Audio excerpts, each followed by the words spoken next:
Good morning. I am pleased to welcome you to this video. If the lesson is useful to you, you can subscribe the channel for more teaching videos. Part 2, an analysis of the novel, The Waiting Earth, written by Punyakante Wijenaike. Explanation continues. Suspicion in the marriage life. Podusingo suspects his wife, Pita Mudalali, who had a desire to Selahami at first and neglected her later for Harohami due to no dowry Selahami could carry from her home. But the doubt in his mind was still heavy. Had she gone alone to meet the Mudalali at the well? Through the above line, it is evident how Podusingo is doubtful in the behaviors of his own wife. When Selahami goes to the well without the accomplishment of his children, Podusingo doubts on her behaviors. However, these suspicious thoughts are baseless since Selahami does not show any extramarital relationship with anyone in the novel. Even though she overhears these gossips about her with the Mudalali, her love, commitment, and dedication towards her children and her husband makes her to stand against those ill thoughts of the people. She remains patient as the earth amidst all these painful experiences. He would live now only for his land and his children. The above line shows how Podusingo neglects his wife for the gossips of the people. As he himself is suspicious about his wife, when others point out the same, it is confirmed in the mind without any verification due to its default nature. However, Selahami does not hate her husband.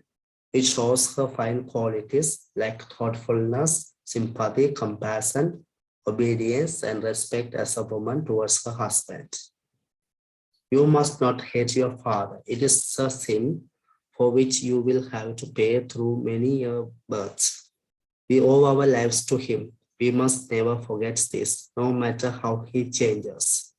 The line above spoken by Selahami to her daughter's denial for the marriage to Mudalali's nephew shows her as a typical Sri Lankan woman who ever stands for her husband irrespective of time and situations.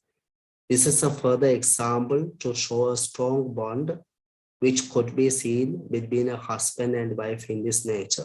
Here, as a mother, Selahami advises her daughter not to fall in an inappropriate path to blame her father. Her steady guidance amidst many painful incidents make her as an ideal strong mother who can be a pillar for all in a family. It is because she was careless that perhaps she still delights in letting other men, besides your father, look at her. The above utterance spoken by Kadarina Hami to Isabella Hami shows how suspicion and the gossips due to the baseless perceptions of the people lingers in people's hearts. According to Kadarina Hami, Selahami's carelessness at her face as womanhood has led the other men to behave as gossiped. She would ruin Selahami's name in the village. This line, narrated in the third-person point of view, reveals the ill thoughts Harohami possesses towards Selahami in terms of suspicion over her conducts. Kadarina Hami's heart was tempered. She held the power to destroy this woman. Selahami does not have anything to complain about her husband outwardly. The above line shows how the wicked Kadarina Hami was pleased to destroy the name of one innocent woman. In doing so, the woman in the novel planned to destroy the peace and happiness of her family. These women destroy the future of a girl in the family as well. Isabella Hami is humiliated by her classmates in the school over the gossip about her mother. Everybody says your mother is a whore. She is not content with your father. There is another that she must have even though he has his own good wife. The above lines spoken by her classmates reveal how Isabella Hami must have affected psychologically. At her tender age, she had to face and defend these rumors spread in the village about her mother. Though Isabella Harmy is not close to her mother by nature, she struggles to defend these blames from her classmates. For this, she refers to it as a lie, which shows her resistance over the ill reputation towards her family. The gossip and suspicion have been used by other women to humiliate Selahami, as she cannot be blamed for any other matters outwardly in the novel. Due to her innocence and jealousy of the people over her fine, steady qualities, the women insulted her whenever possible during the course of talks. Why not go and inquire in the tea shop? What there is to hear is best heard from there. The above utterance spoken by Hadrina Hami to Selahami reveals how she was humiliated by others in her course of life over the suspicion that the people themselves have generated in their ugly hearts. Here, the place tea shop stands for the Mudalali, while to hear is the best heard indicates the possible kindness and willingness that the Mudalali may possess to listen to Selahami's voice. However, it is evident that though Mudalali speaks with Selahami and her family members with great kindness, his conduct never makes Selahami hate him as Rapilapo.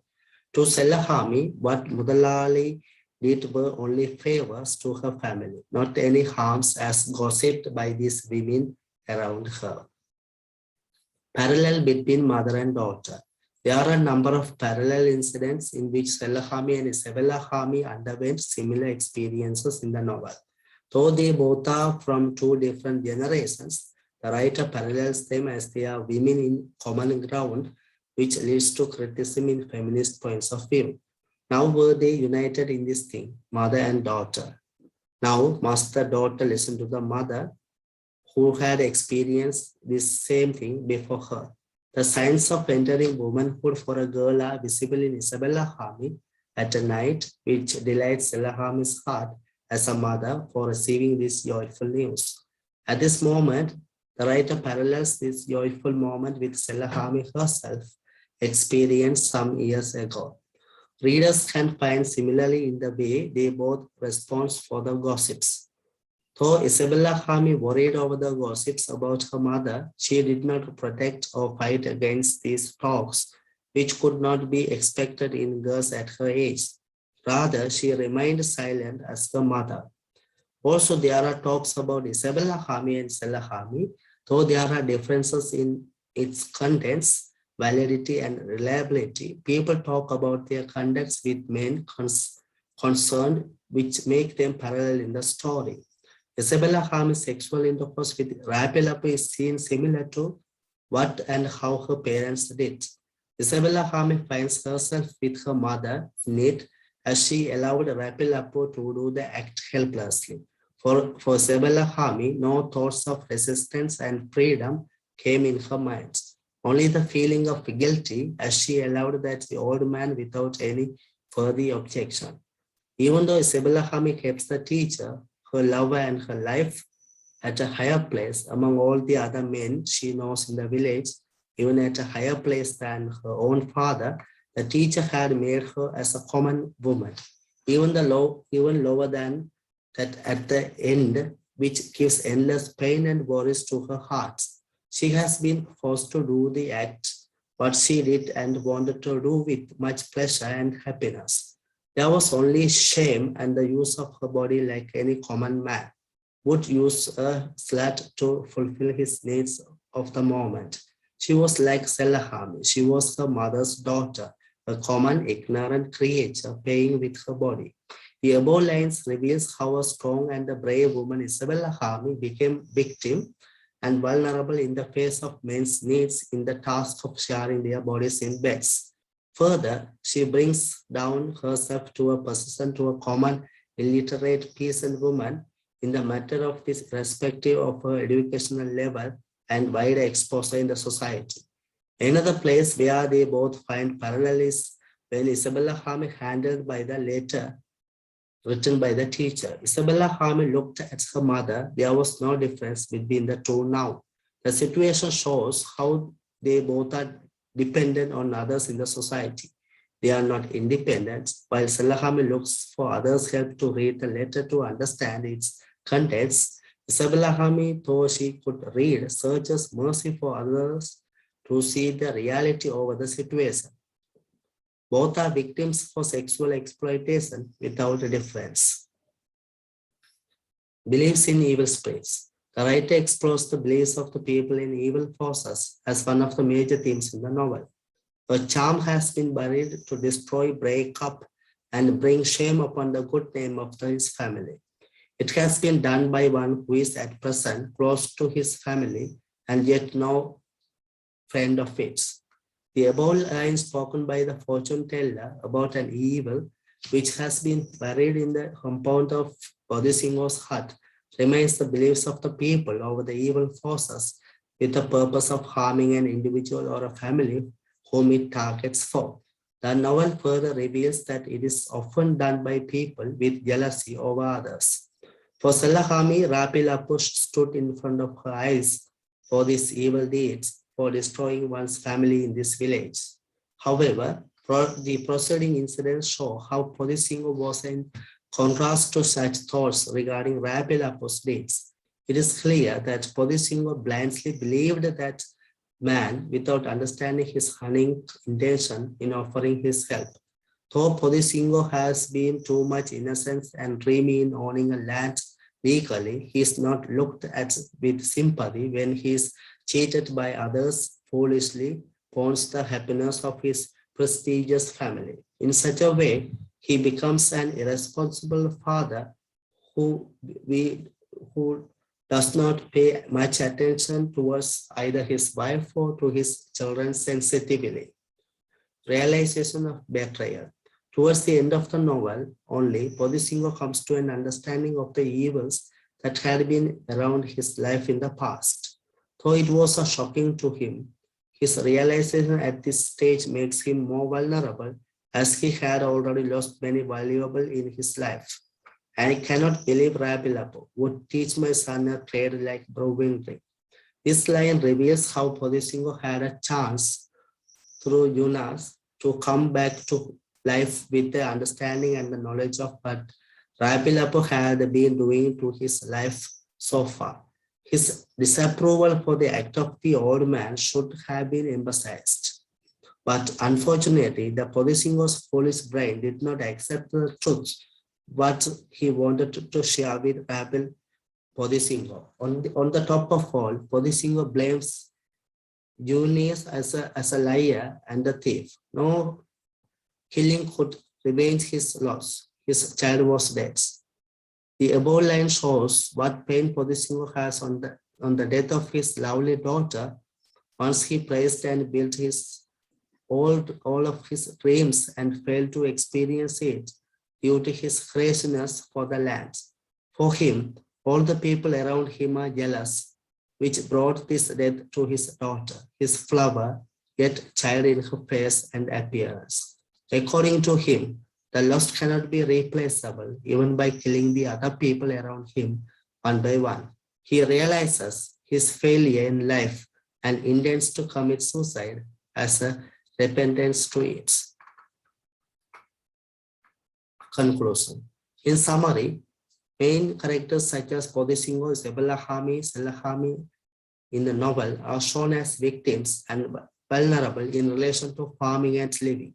Feudalistic setup, owning a land, love, social class and caste, belief, astrological prediction, marriage and its limitation, customs associated with the New Year festival, ideology of sexual intercourse, vulnerability of women, exaggeration of maturity, suspicion in the marriage life, authoritarianism, parallel between mother and daughter, beliefs in evil spirits, and realization of betrayal while Rabilapu and the teacher have been portrayed as wicked characters.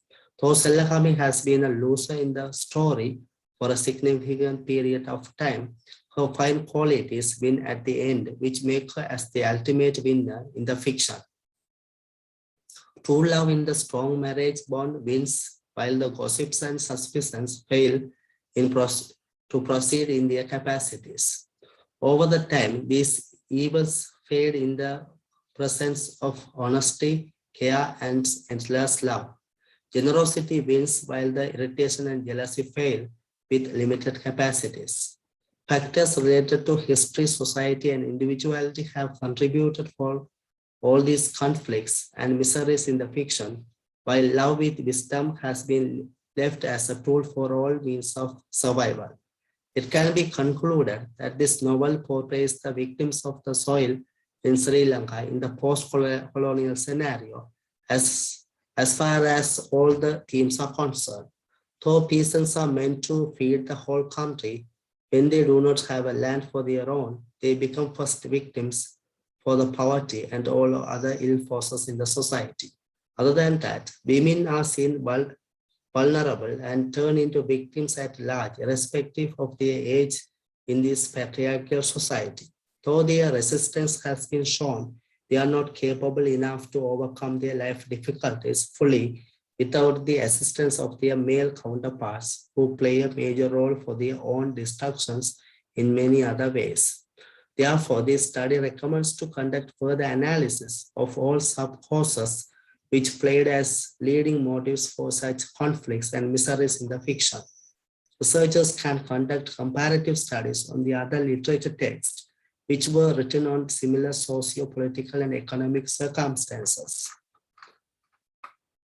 These are the bibliography.